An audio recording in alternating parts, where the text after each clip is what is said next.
Hoje vamos saber o que são os Flying Winemakers e conversaremos com Michel Rolland, o mais requisitado desses profissionais. Explore comigo os sentidos em mais um Vinho e Algo Mais. Eu sou Marcelo Copello, saúde!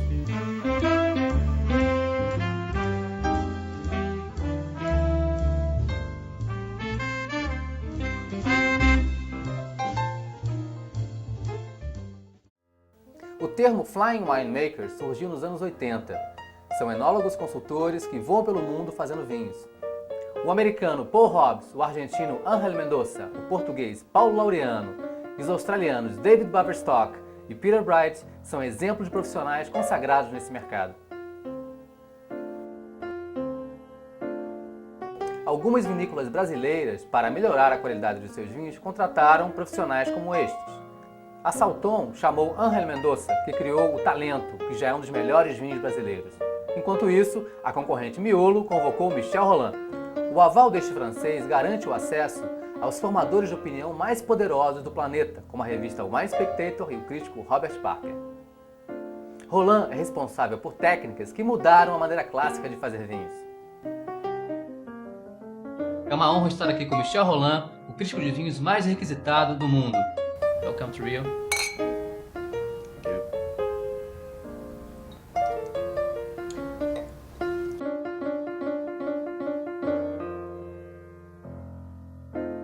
You make wines in many different countries, in many different realities.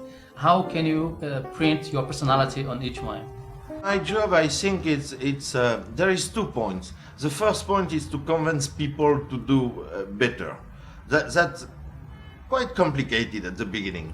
And my second job is to blend wines. And effectively, when I'm doing blending, certainly there is a type, Michel Rolland, because I have a taste, my taste.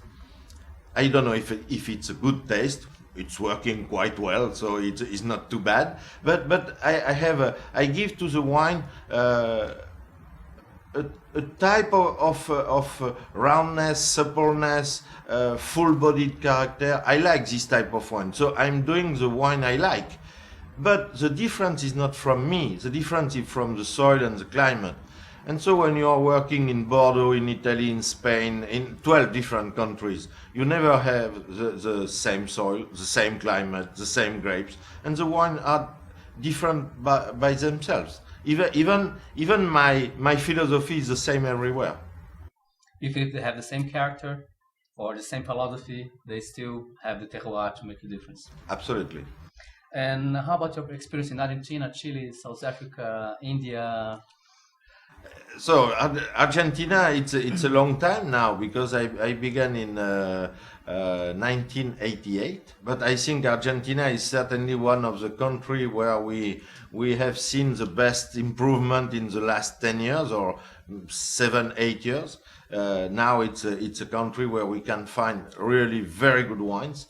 Chile has more background in the wine production, was producing good wine, but not really high quality wine. Now we have high quality wine in Chile. We can find easily very good wines, and was a sort of challenge, and we had to convince people to change almost everything, and mainly the viticulture, because the most difficult in the country when we arrive is to change the viticulture, because vines is for a long time, is not 1 year to another year. We have to pull out, we have to replant, so it's complicated. So I have to convince people to do better work in the viticulture to improve the wine. That's the first step. And so, but that's my job, and it's not really complicated.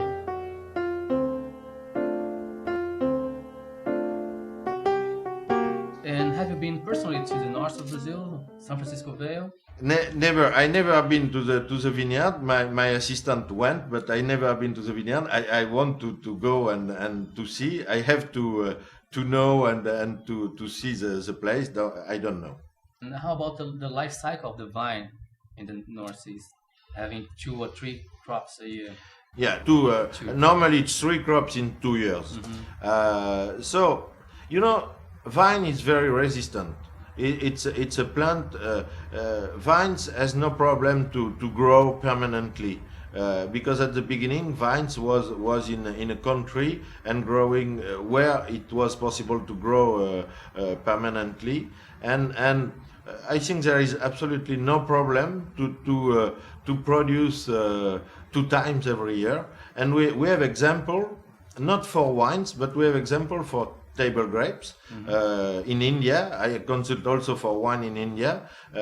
We have climate problem in India, so we can't produce 2 times every year.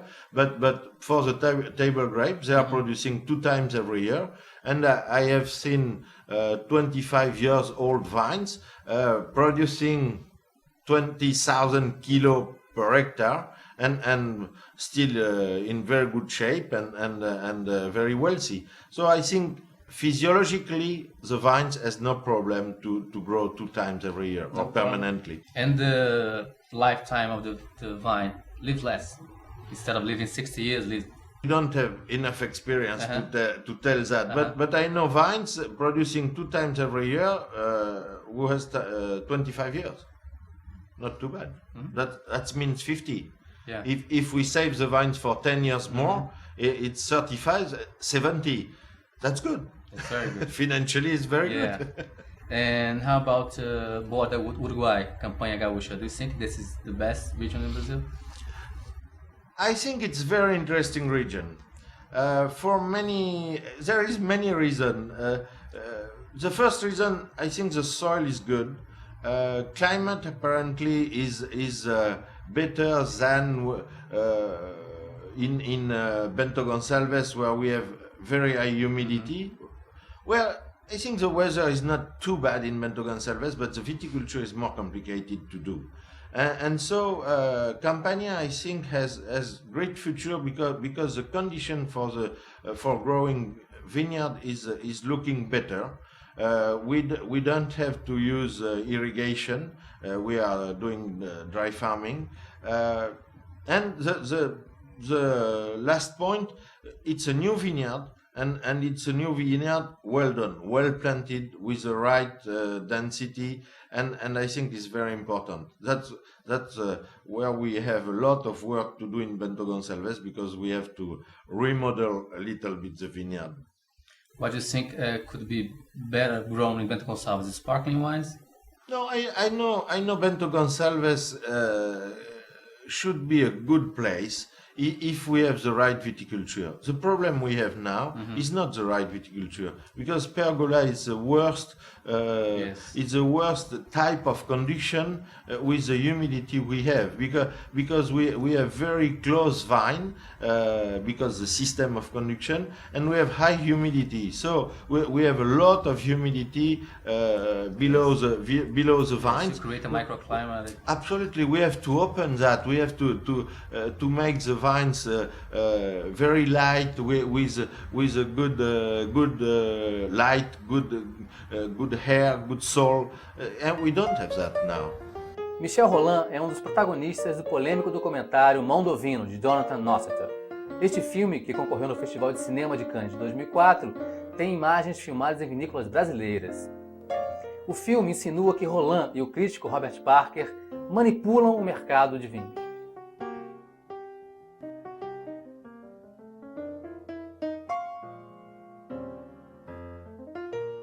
And have you seen the film Mondovino? Unfortunately, I don't see the movie, but I know the movie. Of course, I read a lot of articles on this movie, and I remember very well Jonathan Nossiter interviewing me 1.5 years ago. Was a nice moment, but the guy has been not really honest, but he never tell us, me and the other, that he wanted to do a movie like this, little bit critic against the world of the wine. So I think I read the article. It's not too bad for me. It's not too bad. Okay.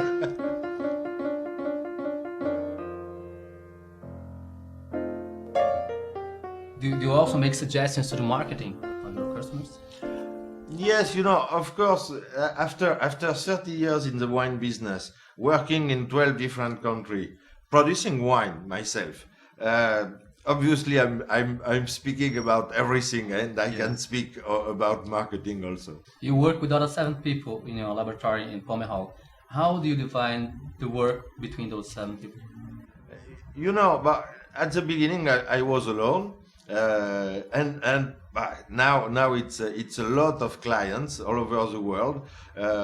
So I have assistant in every contract where I'm working. I have an assistant doing day by day, and I'm just overlooking and doing blending, because my specialization is blending. And so I'm doing blending, and I'm visiting the country 1 time, 2 times, 3 times, depends of the type of contract and what is our really project. And so I have 7 enologists working like me in France and traveling all over the world. And how much it worth to be exclusive in a country like in Chile with Casa La Pascual?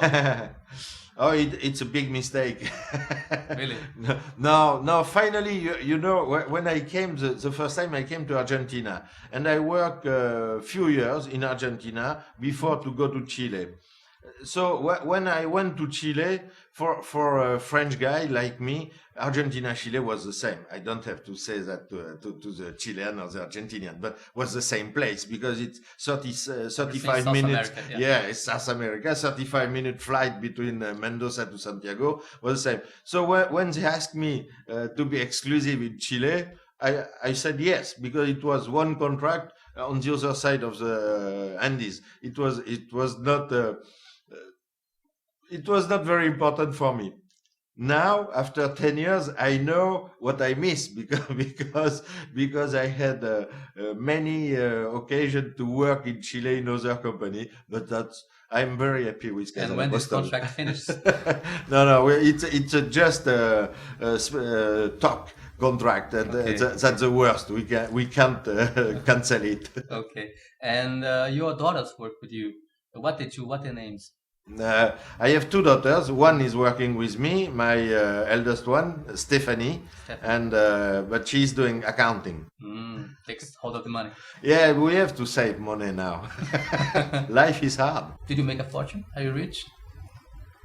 I'm not poor. Thank you very much. Thank you.